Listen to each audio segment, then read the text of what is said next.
제끼럽? 예, 반갑습니다. 인초입니다. 오늘도 주말에 우버를 하고 있습니다. 문득 이런 얘기를 해보고 싶었어요.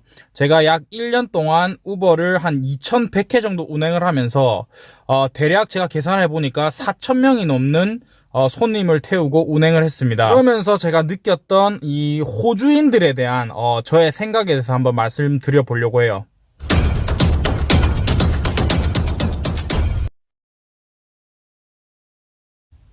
일단 여기서 호주인이다, 그리고 제가 4,000명을 만났다고 하는 전제부터 좀 깔끔하게 정리하고 갈게요. 첫 번째로 4,000명이 어떻게 계산됐냐면, 제가 2,100회 이 운행 수는 어플에 정확하게 나옵니다. 제가 몇 회 운행을 했다. 근데 사람 수는 안 나옵니다.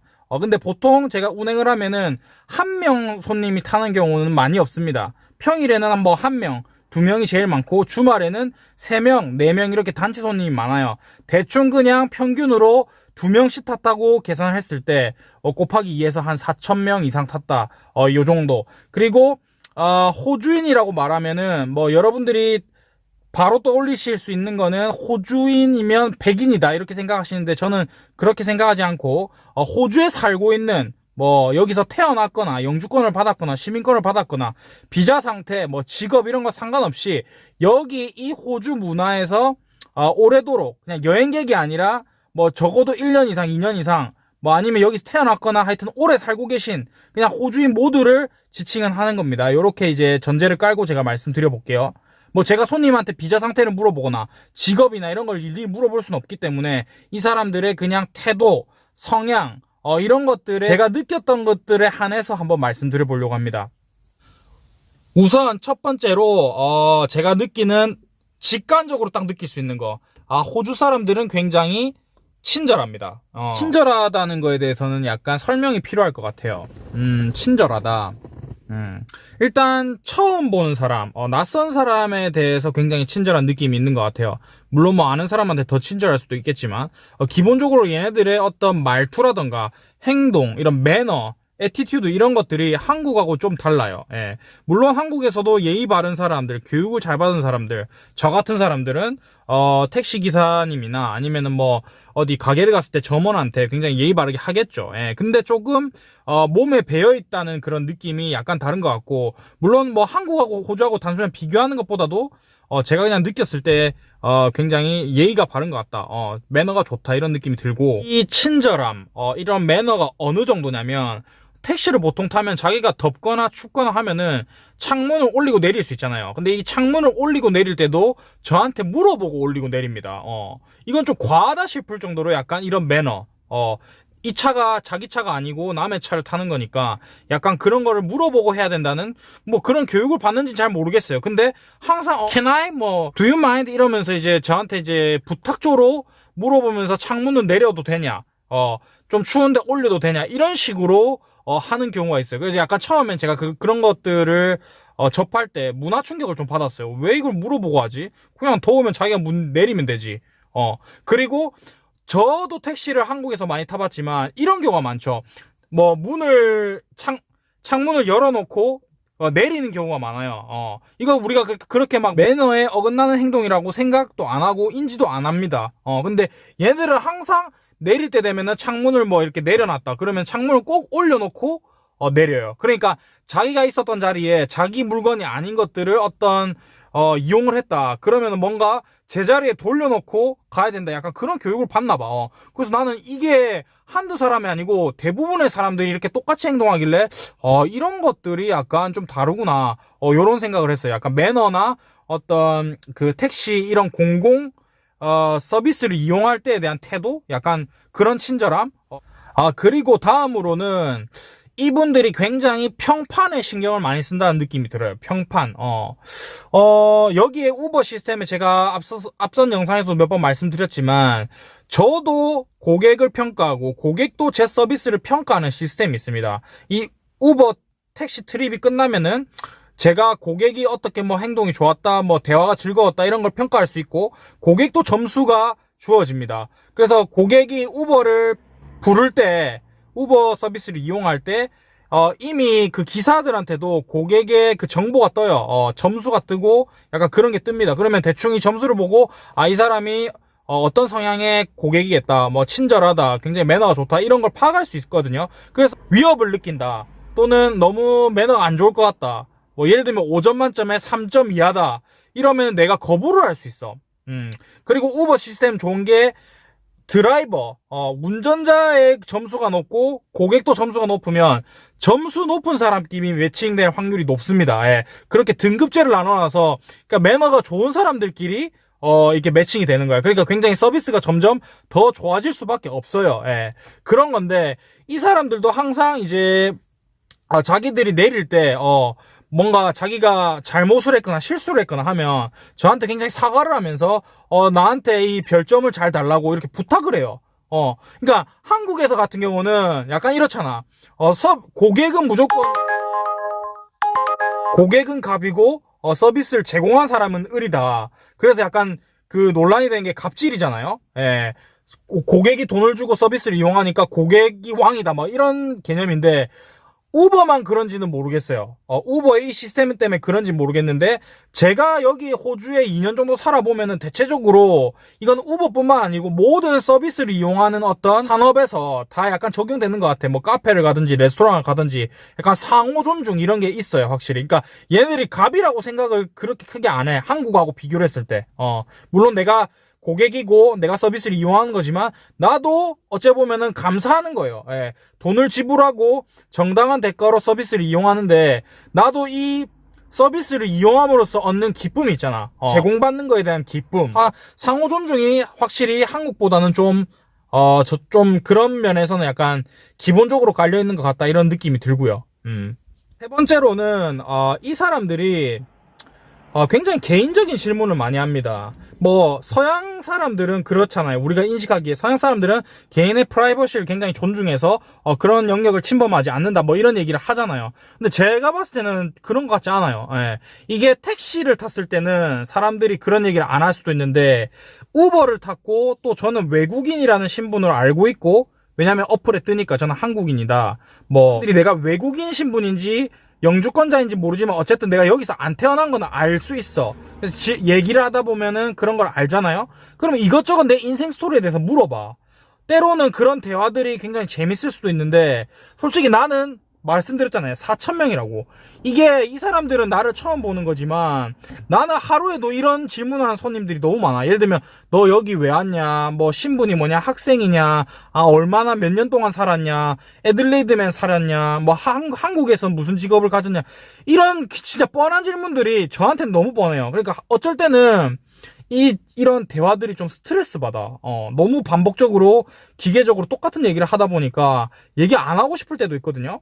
그러니까 한국하고 반대. 한국은 택시를 타면은 택시 기사님들이 뭐 자기 개인적인 얘기하고 정치적인 얘기하고 인생 얘기하고, 손님이 얘기를 하기 싫은데도 막 말 걸어갖고 스트레스 받잖아요. 전 오히려 반대야. 여기는 내가 먼저 말을 거는 것보다도, 왜냐면 이제 우버에서 그런 교육을 시킵니다. 손님이 불편할 수 있는 대화는 가급적 자제해라. 그래서 나는 자제하려고 해. 근데 손님들이 대화를 원하는 경우가 많아요. 오히려 반대로 내가 대화를 잘 못한다, 재미없다, 그러면 얘네들이 평점을 적게 주거나 뭐 그런 경우가 있어. 근데 반대로 대화가 즐겁다, 내 개인적인 얘기들을 많이 털어놓고 진짜 인생 얘기를 서로 한다, 그러면 얘네들이 점수도 많이 주고 팁을 보통 많이 줍니다. 보통 개인적인 얘기를 하면 얘네들은 팁을 꼭 줘. 내가 이거를 한 2,000번 정도 하다 보니까 이 손님이랑 대화를 즐겁게 하고 나서 딱 트립이 끝나면 이 손님은 100방 팁을 주겠다, 이런 게 감이 와요. 네. 그리고 제가 한국 사람이라고 하면은 보통 이제 한국에 대한 어떤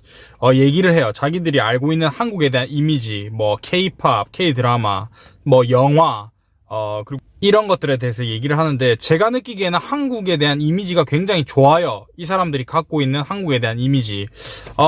제일 많이 물어보는 게, 여기 이제 살고 있는 사람, 여기서 태어난 사람들은 애들레이드에 한국 식당이 어디 있고, 뭐 한국 문화에 대해서도 어느 정도 좀 익숙하잖아요. 네가 진짜 오센틱한 한국 음식이냐, 뭐 그런 거 이제 저한테 물어보면서 정보도 좀 공유해주기도 하고, 뭐 예전에 패러사이트, 그 기생충, 뭐 이런 이제 영화가 떴을 때는 이제 한국 영화에 대해서 뭐 난 이런 영화도 봤고 올드보이도 봤고 뭐 어떤 드라마도 봤고 예능도 봤다, 이런 얘기 하는 사람들도 굉장히 많고, 이 사태, 이 바이러스 사태 터지고 나서는 확실히 뉴스 지상이나 이런 것들을 통해서 한국의 대처 능력, 뭐 정치적인 거 이런 거에 대해서 굉장히 관심도가 높아지다 보니까 사람들이 그런 거에 대해서도 이미 잘 알고 있어요. 예.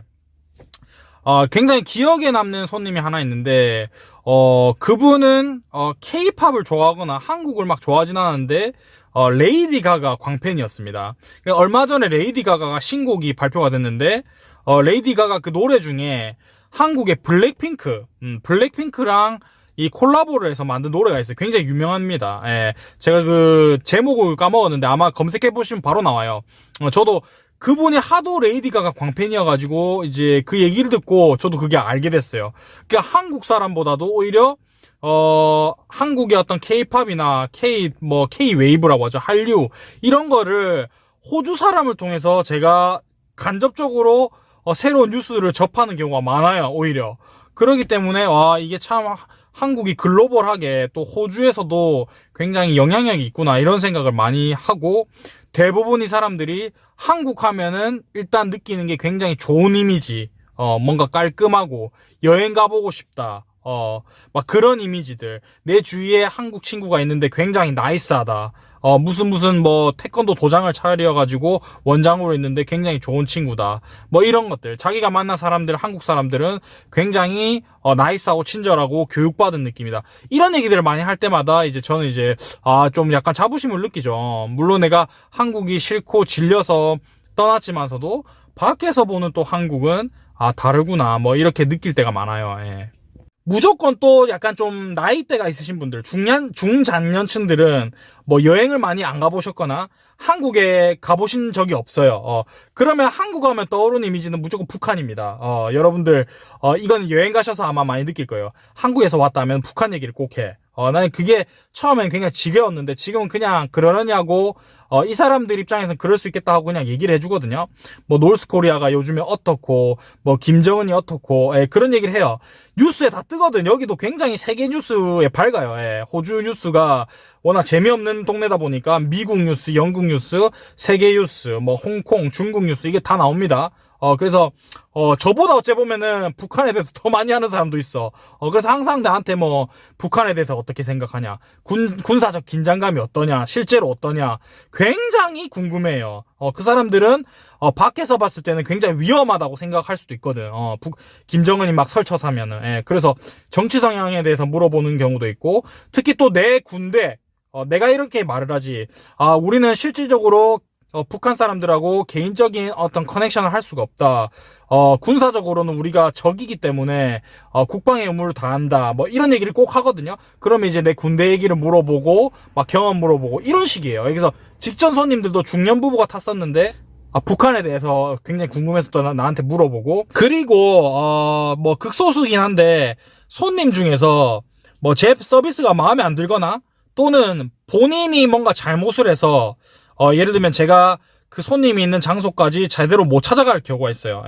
앞선 영상에서도 한번 언급드렸지만, 예를 들면 본인이 좀 실수를 했거나 이건 내 잘못이 아니고 본인이 잘못했어. 그런데 인정 안 하는 경우가 많아요. 나는 이게 호주 사람들의 특징인 것 같아. 이건 손님만의 특징이 아니고 내가 살면서 느꼈던 특징이에요. 2년 동안 살면서. 이거 공감하신 분들 많을 거야. 본인들이 예를 들면 뭐 호주에 살고 계신 분들이 뭐 직장에서 일을 하시거나 아니면 주위의 친구들 뭐 이런 분들한테 겪었을 수도 있어요. 예를 들면 이거 간단하게 말하면 본인이 잘못했어, 누가 봐도. 근데 내가 이제 그거에 대해서 컴플레인을 걸거나 논리적으로 반박을 합니다. 대화를 하는 거지, 싸우는 게 아니고. 근데 이 사람들은 기본적으로 자기가 잘못한 거에 대해서 인정하고 싶지 않아요. 그냥 무조건 얘기를 들어보면 논리도 굉장히 부족해. 근데 일단 진짜 잘못했을 때는 본인이 인정을 안 하고, 물론 잘못한 게 없거나 미안하다고 말 안 해야 될 때 얘네들은 쏘리라는 말을 남발합니다. 그닥 그렇게 미안하지 않아도 될 건데 굉장히 예의 바른 척하는 쏘리. 이건 내가 진짜 내 혼자만의 착각이 아니고 체코에 사는 친구, 유럽 친구잖아요. 유럽 백인 여자애한테 물어봤어. 이런 말이 있대. 서양에서 이런 말이 있대. Sorry but fuck you. 이런 말이 있대요. sorry라고 말하면 속으로는 걔네들은 fuck you라고 생각을 한다. 약간 이거는 이제 서양 문화에 비꼬는 그런 약간 장난스러운 말인데 sorry but fuck you 이런 말이 있대요. 그러니까 진짜로 sorry 할 때는 sorry라고 잘 안 하는 경향이 있어. 뭐 여러 가지가 있는데 이제 마지막으로는 개인적으로 봤을 때 여자분들보다도 남자분들이 예의가 더 좋습니다. 이건 왠지 모르겠어. 연령대로 보면은 확실히 나이가 좀 있으신 분들이 아무래도 매너가 좋죠. 철이 들었다. 그리고 20대 초반 애들이 굉장히 철이 없는데 그 중에서도 오지 여자애들 20대 초반의 여자애들이 굉장히 싹바가지가 없는 애들이 간혹 있습니다. 간혹. 여태까지 제가 뭐 운 좋게 많은 트러블들이 없었어요. 근데 트러블이 있었던 2000건 중에 3건 정도가 전부 다 20대 초반의 여자한테서 일어났어요. 예. 굉장히 매너가 없었고 뭐 인종차별 발언도 한번 했었고 뭐 술 때문에 이제 뭐 예를 들면 이제 진상을 부린다거나 이런 사람들이 다 여자분들이었다. 남자애들 중에도 좀 청소년 아니면은 뭐 20대 완전 극초반 이런 애들 중에서 약간 좀 싹바지 없는 애들이 있었는데 사실 남자끼리는 그런 게 있어요. 얘네들이 덩치 크거나 뭐 이렇게 껄렁껄렁 해도 겁이 존나 많아요. 진짜 호주 애들은. 그래서 제가 약간 위압적으로 하죠? 얘네들이 깨갱하는 경우가 있어요. 이거는 제 앞전 영상에 그 인종차별 관련해서 이제 뭐 이제 제압한 그 영상이 있거든요. 그 영상 보면은 정확하게 나옵니다. 얘네들이 덩치만 크지 겁을 먹습니다. 겁이 생각보다 많더라고. 그래서 약간 연령별로 성별별로 봤을 때는 약간 문제를 일으키는 애들이 보통 이제 20대 초반 여자애들이더라.